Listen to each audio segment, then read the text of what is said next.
ഇപ്പോൾ പ്ലാച്ചിമട്ടയുടെയൊക്കെ പേരിൽ പ്രതിപക്ഷ നേതാവൊക്കെ അവകാശവാദം ഉന്നയിക്കുന്നത് കണ്ടു. എനിക്കത് കേട്ടപ്പോൾ വലിയ തമാശയും ചിരിയണമെന്ന്. നിങ്ങൾക്ക് പലർക്കും അറിയാമല്ലോ, ആ സമരത്തിൽ ഉണ്ടായിരുന്ന ഒരാളാണ് ഞാൻ. അന്ന് ഡിവൈഎഫ്ഐയുടെ ജില്ലാ പ്രസിഡന്റ് എന്ന നിലയിൽ ആ സമരത്തിൽ ഉണ്ടായിരുന്ന ഒരാളാണ്. ഞങ്ങളെല്ലാം സമരത്തിൽ സജീവമായിട്ടുണ്ടായിരുന്നവരാണ്. അന്ന് ഡിവൈഎഫ്ഐ ആണ് പ്ലാച്ചിമട മുതൽ പാലക്കാട് കലക്ടറേറ്റ് വരെ 21 കിലോമീറ്റർ ദൂരത്തിൽ മനുഷ്യച്ചങ്ങല നടത്തിയത്. ഇവരാരെങ്കിലും നിങ്ങൾ സമരത്തിൽ കണ്ടിട്ടുണ്ടോ? ഒരു ലജ്ജയും ഇല്ലാതെ ഇപ്പൊ പ്ലാച്ചിമട സമരത്തിന്റെ അവകാശവാദമായിട്ട് വന്നിരിക്കുകയാണ്. ഒരു ലജ്ജയുമില്ല, അസത്യം പറയുന്നതിന് ഒരു മനസാക്ഷിക്കുത്തുമില്ല. ഞങ്ങൾ ആ സമരത്തിൽ ഉണ്ടായിരുന്നവരല്ലേ, കേസിൽ പ്രതികളായിട്ടുള്ളവരല്ലേ. ഞങ്ങളെല്ലാം കേരളത്തിൽ മന്ത്രിമാരായിട്ടിരിക്കുമ്പോൾ ആ സമരത്തിൻ്റെ സത്തയ്ക്ക് വിരുദ്ധമായ ഒരു നടപടി സ്വീകരിക്കുമോ? അങ്ങനെ ഉണ്ടായിട്ടില്ല എന്ന് ഇവർക്കും അറിയാമല്ലോ. അപ്പം രണ്ട് കാര്യങ്ങൾ വ്യക്തമായിട്ട് ഉറപ്പിച്ച ശേഷമാണ് ഈ പ്രപ്പോസലിന് അംഗീകാരം കൊടുത്തിട്ടുള്ളത്. ഒന്ന്, ഒരു തുള്ളി ഭൂഗർഭജലം ഊറ്റില്ല എന്നതാണ്. രണ്ട്, ആവശ്യമായ വെള്ളം മലമ്പുഴയിൽ നിന്നും ഒപ്പം റെയിൻ വാട്ടർ ഹാർവസ്റ്റിങ്ങിലൂടെ മഴവെള്ള കൊയ്ത്തിലൂടെയും ആയിരിക്കും സംഭരിക്കുക. ഈ രണ്ട് കാര്യങ്ങൾ ഉറപ്പാക്കിയിട്ടാണ് അനുമതി കൊടുത്തിട്ടുള്ളത്. അതുകൊണ്ട് ഇന്ന് അവസാനിപ്പിക്കണം പ്രതിപക്ഷവും ചില മാധ്യമങ്ങളും ചേർന്ന് നടത്തിക്കൊണ്ടിരിക്കുന്ന തെറ്റിദ്ധാരണാജനകമായ പ്രചരണങ്ങൾ. അത് പറഞ്ഞ് ആളുകളെ ഇളക്കിവിടാൻ ശ്രമിക്കരുത്. അത് പറഞ്ഞ് ഈ നാട്ടിൽ അനേകായിരം പേർക്ക് തൊഴിലവസരം കിട്ടുന്ന പദ്ധതികളെ മുടക്കാൻ ശ്രമിക്കരുത്. ഇതൊരു പദ്ധതിയാണ്, ഇനി അനേകം പദ്ധതികൾ വരാനിരിക്കുന്നു. ഇൻഡസ്ട്രിയൽ കോറിഡോർ വരികയാണ്.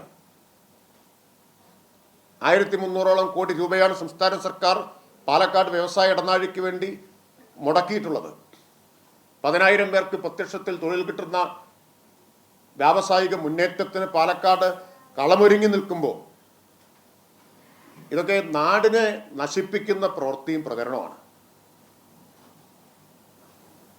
അല്പമെങ്കിലും ഉത്തരവാദിത്വം നാടിനോടുണ്ടെങ്കിൽ ഇത്തരം അസത്യങ്ങൾ പ്രചരിപ്പിച്ച് നാട്ടിൽ ആരെങ്കിലും മുതൽ മുടക്കാൻ വരുന്നുണ്ടെങ്കിൽ അവരെ തിരിച്ചോടിക്കുന്ന സമീപനം സ്വീകരിക്കില്ല. അതാണ് പ്രശ്നം. ഇതൊരു ഒരു കമ്പനിയുടെ ഒരു പ്ലാന്റിന്റെ മാത്രം പ്രശ്നമല്ല. അതുകൊണ്ടാണ് മുഖ്യമന്ത്രി പറഞ്ഞത് ഇനിയും ഇത്തരത്തിലുള്ള പ്രപ്പോസലുകൾ വന്നാൽ അതിനും അംഗീകാരം കൊടുക്കും എന്ന്. ഒരു ഇഞ്ച് ഈ ഇത്തരം നിക്ഷേപ സാധ്യതകളെ ഉപയോഗപ്പെടുത്തുന്ന സമീപനത്തിൽ നിന്ന് ഒരു ഇഞ്ച് പിന്മാറില്ല എന്ന് പറഞ്ഞാൽ അതുകൊണ്ടാണ്. എന്തെങ്കിലും അപവാദം പറഞ്ഞാൽ അതിനെയൊക്കെ ഭയന്ന് ശരിയായ നടപടികളിൽ നിന്ന് പിന്മാറുമെന്നാണോ ഇവർ കരുതുന്നത്? അതുകൊണ്ടല്ലേ ഞങ്ങൾ ആദ്യം തന്നെ പറഞ്ഞത് ഇക്കാര്യത്തിൽ ശരിയായ നടപടികളാണ് സ്വീകരിച്ചിട്ടുള്ളത്. പ്രതിപക്ഷത്തിന് നിയമസഭയിൽ കാണാം എന്ന് പറഞ്ഞല്ലോ. നിയമസഭയിൽ നിരായുധരായിട്ടിരുന്നത് പ്രതിപക്ഷമല്ലേ മുഖ്യമന്ത്രിയുടെ മറുപടിയിൽ? എന്നിട്ട് നാട്ടിൽ തെറ്റായ പ്രചരണം നടത്തിക്കൊണ്ടിരിക്കുകയാണ്. പല കാര്യങ്ങളും ഇനി ആവർത്തിക്കേണ്ട കാര്യമില്ല, മുഖ്യമന്ത്രി പറഞ്ഞു കഴിഞ്ഞതാണ്. എത്ര പരിഹാസ്യവും ബാലിശവുമായ ആരോപണമാണ് ഉന്നയിച്ചത്. ഇപ്പോഴും ഒരു ദീനവിലാപം പോലെ ഇപ്പോഴും ചോദിച്ചുകൊണ്ടിരിക്കുകയാണ് ടെൻഡർ ഉണ്ടോ എന്ന്. ഇതൊക്കെ ഉന്നയിക്കുന്ന ആളുകളെ കുറിച്ചുണ്ടാവുന്ന ഒരു ധാരണ എന്താണെന്ന് ആളുകൾ എന്ത് വിചാരിക്കുമെന്നെങ്കിലും കരുതണ്ടേ. ടെൻഡർ വിളിച്ചിട്ടാണോ കൊടുക്കുന്നത്? ആണോ? കേരളത്തിൽ ഇതിനു മുമ്പ് ഏതെങ്കിലും ഇപ്പോൾ കേരളത്തിൽ നിലവിൽ 10 ഡിസ്റ്റിലറി, 8 ബ്ലൻഡിംഗ് യൂണിറ്റും 2 ബ്രൂവറിയും പ്രവർത്തിക്കുന്നുണ്ട്. 10ൽ 7 ആരംഭിച്ചത് കോൺഗ്രസ് ഗവൺമെൻറ്റുകളുടെ കാലത്താണ്. 2 ഡിസ്റ്റിലറിയാണ് CPM അധികാരത്തിലിരിക്കുമ്പോൾ കൊടുത്തിട്ടുള്ളത്.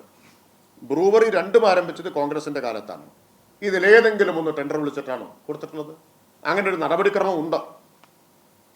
ഞാനൊരു തിരിച്ചാരോപണം ഉന്നയിക്കുകയില്ല. അങ്ങനെ ഒരു നടപടിക്രമം ഇല്ല.